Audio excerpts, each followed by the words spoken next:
Hamzah bin Abdul Muttalib teman-teman sekalian berjalan seperti biasa di kehidupan Mekah di awal-awal.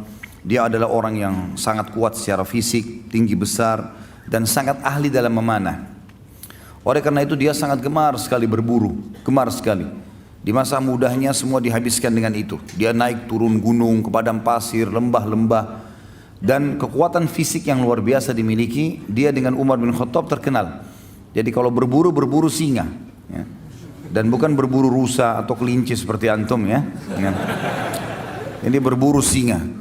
Dan singa ini kalau setelah diburu ya, dan mati memang semasa jahiliyah mereka belum tahu masalah hukum halal haram memakan ini. Maka Hamzah radhiyallahu anhu memikul singa itu di pundak sebelah kirinya dengan satu tangan dan satu tangan yang satu memegang busur panah. Dan untuk membunuh singa dengan anak panah ini nggak gampang. Anak panah tidak semudah itu bisa menembus kulit yang tebal. Tapi kuasa Allah dia diberikan kelebihan itu radhiyallahu anhu. Di awal Islam tentunya, waktu Nabi SAW mengumandangkan Islam, dia tidak terpengaruh, tidak juga mau masuk Islam, tidak juga membenci Nabi SAW. Berbeda dengan Abbas. Abbas radhiyallahu anhu nanti kita akan jelaskan, dia tidak masuk Islam untuk menjaga hubungan dengan kaumnya, tapi dia suka dengan Islam. Hamzah tidak cenderung kepada keduanya. Tidak ikut-ikutan membenci Islam, tidak juga mendukung keponakannya. Makanya yang paling condong mendukung itu adalah Abu Talib sebenarnya. Tapi yang jelas teman-teman sekalian, ada satu kejadian dengan hikmah Allah terjadilah masuk Islamnya tokoh kita ini.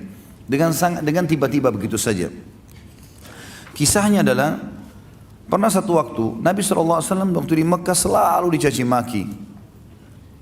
Dan caci makian ini selalu dianggap biasa oleh baginda Nabi SAW. Biasa sekali dianggap, sudahlah. Kamu penyihir, didiamin. Kamu penjahat, didiamin. Kamu penyamun, dibiarin. Bahkan Nabi SAW pernah lagi sujud, dituangkan kotoran unta di atas leher beliau, beliau SAW diam. Bahkan pernah batang leher beliau diinjak, ya, sampai susah bernafas. Gitu kan. Namun Nabi SAW sabar, dibiarin saja. Karena tidak ada kekuatan di Mekah. Beliau bersabar dan belum ada perintah untuk melawan pada saat itu. Tapi satu waktu teman-teman sekalian, Abu Jahal waktu melihat Nabi SAW lagi tawaf, dia mengucapkan kata-kata yang sangat menyakitkan, bahkan lebih sakit daripada melukai fisik. Namun dalam buku sejarah tentu tidak disebutkan cacian itu seperti apa, cuman hampir semuanya mengatakan cacian itu sangat menyakitkan, bahkan mengalahkan sakitnya fisik, penghinaan yang luar biasa.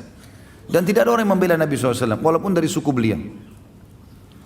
Ada seorang budak wanita, budaknya Abdullah bin Jud'an. Abdullah bin Jud'an ini adalah orang yang terkenal sangat baik sekali di Mekah. Hadis Aisyah mengatakan, ya Rasulullah, Ibnu Jud'an orangnya sangat baik di Mekah, sangat santun, suka silaturahim keluarga, suka bantu orang susah. Kata Aisyah radhiyallahu anha, ya Rasulullah, dalam hadis Bukhari Muslim, Ibnu Jud'an, siapa yang tidak kenal kebaikannya di masa jahiliyah? Apakah bermanfaat amal-amal yang dia kerjakan? Kata Nabi SAW, tidak sama sekali. Karena dia belum pernah beriman kepada Allah. Dia tidak syahadat, tidak masuk Islam. Yang jelas Ibnu Jud'an ini, Abdullah bin Jud'an tidak pernah membenci Nabi SAW. Tapi dia tidak masuk Islam. Ada budak wanitanya dia, lewat melihat Nabi SAW dicaci maki dengan cara seperti itu. Dan dia tahu, tuannya ini Abdullah bin Jud'an tidak membenci Nabi SAW. Maka dia pun berusaha mengangkat suaranya mengatakan, hai Quraisy, tidakkah kalian punya sopan santun? Kenapa kalian membiarkan ini? Kenapa dicaci maki? Nggak ada yang peduli. Apalagi ini budak wanita yang bicara. Maka budak ini lari keliling sampai dia keluar pintu gerbang Mekah yang dikenal dengan pintu Bani Syaibah. Begitu keluar di sana dia temu Hamzah. Hamzah baru pulang dari berburu. Lagi bawa singa, ya, di pundak kirinya dengan pegang busur panah. Dan ini yang buat ini cuma Umar bin Khattab sama Hamzah berdua. Kalau dua orang ini masuk ke Mekah sendirian, berburu tidak ditemani sama teman-temannya, sendirian. Yang lain semua pada sibuk, pada mengajak teman-temannya kalau berburu untuk berjaga-jaga, dia enggak. Begitu lewat budak ini mengatakan, wahai Hamzah, tidakkah kau mengetahui apa yang Abu Hakam lakukan terhadap ponakanmu Muhammad? Kata Hamzah, apa yang dilakukan? Kata dia telah mencaci makinya begini dan begitu. Disebutkanlah kalimat-kalimat cacian itu. Tapi sekali lagi dalam riwayat tidak disebutkan. Dan memang tidak ada maslahat kita mengetahui jenis cacian itu. Yang penting memang ini perbuatan yang buruk. Maka kata Hamzah, tidak ada yang membelahnya. Kata budak tersebut, demi Allah tidak ada.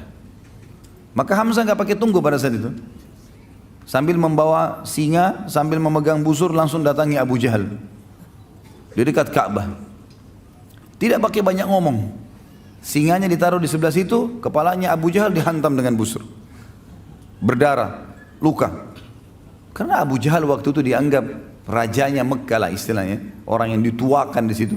Maka orang-orang sekitarnya mau membela. Kata Hamzah, silahkan, maju silahkan, siap untuk mati. Hamzah mau membela.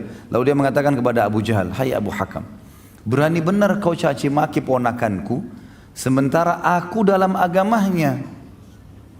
Kalimat itu, sementara aku dalam agamanya. Padahal Hamzah belum masuk Islam ini. Dia pun tidak tahu kenapa dia ucapkan kalimat itu. Maka Abu Jahal mengatakan, biarkan dia, memang saya yang salah, saya sudah berlebihan telah menghina keponakannya. Hamzah radhiyallahu anhu pulang ke rumahnya, dia renungi kalimat tersebut. Kenapa tadi saya ucapin nih?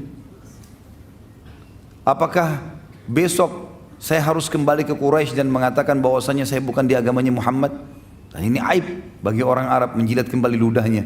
Sudah mengucapkan lalu ditarik, nggak mungkin. Tapi kalau saya tidak perbaiki, saya bukan Muslim, bukan agamanya Muhammad ini. Dia bingung pada saat itu. Pada malam itu dikatakan dalam riwayat-riwayat yang sahih, dia berdoa kepada Allah mengatakan, ya Allah, kalau agama keponakanku Muhammad benar, tanamkan dalam hatiku. Dan kalau seandainya tidak benar, maka hilangkanlah, berikanlah aku solusi dengan Quraisy. Maka Hamzah pun berkata keesokan paginya pada saat dia bangun, dia merasa dekat, dia merasa tenang dengan agama Nabi SAW, maka dia pun datang mengucapkan syahadat. Dan ini rahasia masuk Islamnya Hamzah radhiyallahu anhu.